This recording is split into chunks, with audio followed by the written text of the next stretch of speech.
Этот воркшоп проходил в рамках технического блока. И одна из главных целей этого воркшопа была показать студентам ресурс наших локальных материалов. Поэтому мы пригласили ателье НЛ, у которых богатый опыт переосознания, например, голландских земель. Утром первого дня студенты прослушали лекцию от Лонни, где она рассказала про свой опыт работы в Голландии, работы с землей, с глиной и песком.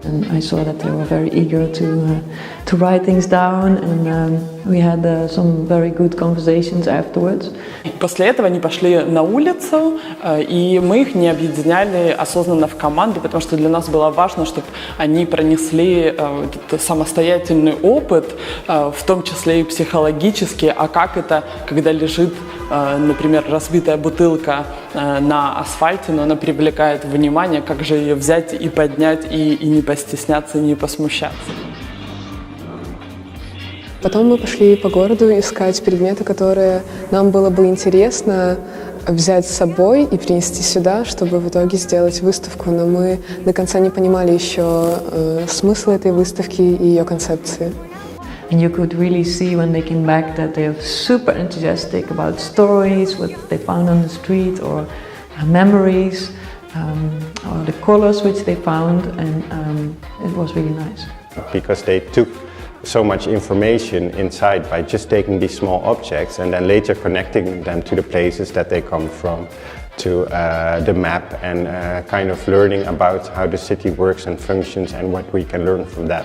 Когда уже у нас появились свои собственные коллекции, мы начали думать, что же это такое и что с этим делать дальше, как это можно использовать, какую информацию это несет, как воплотить это в идею, что можно использовать в будущем. Это вылилось в определенную презентацию на определенную тему, о которой мы рассказывали и показывали с помощью тех артефактов, которые мы нашли.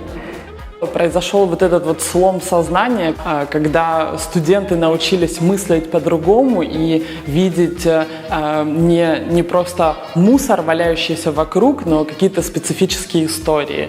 И Лёня, и Идрис, они максимально открытые, максимально общительные люди, и проводить с ними время было на самом деле очень просто, легко, и даже не смущал языковой барьер никогда. Всегда интересно делиться и получать опыт от людей из других стран. I think what is really nice that the students, I could see they can work very intuitive and also then very innovative in their thinking. So if you ask something here, nothing is strange, everything is possible. So we're all like, yeah, let's go for it, we can do it like that. So there was not any moment that there was like, no, that's not possible. And I also believe everything is possible, and I think this school is really showing and learning the students, if you want to reach something, it's possible, and you can do it. So I think that's very, very nice. Вот интересно было на протяжении всех этих дней задуматься и подумать как-то о себе. Почему маленькие предметы, а не большие? Почему мусор? Или, например, почему у некоторых были одни цветы и что-то такое органическое, а у других, наоборот, какие-то камушки. Да, это не только о том, что окружает тебя, но и о себе чуть-чуть тоже.